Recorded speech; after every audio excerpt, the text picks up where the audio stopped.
আরজিকর কাণ্ডের রেশ চলছে গোটা রাজ্য জুড়ে।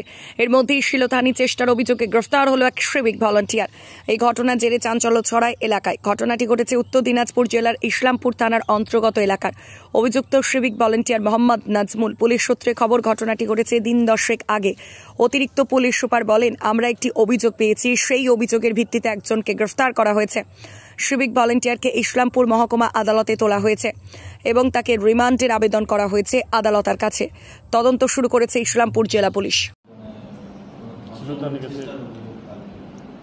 কালকে আমরা একটা অভিযোগ পাই ইসলামপুর থানার আন্ডারে কি একজন মহিলা আছেন, উনি অভিযোগ দিয়েছেন কি ওনার কাছ থেকে কিছু টাকা এক্সটর্শন করা হয়েছে আর ওনার মানে স্থিলতাহানি করা হয়েছে আর ওনার মেয়ের স্থিলতাহানি করা হয়েছে, নাবালিক মেয়ের।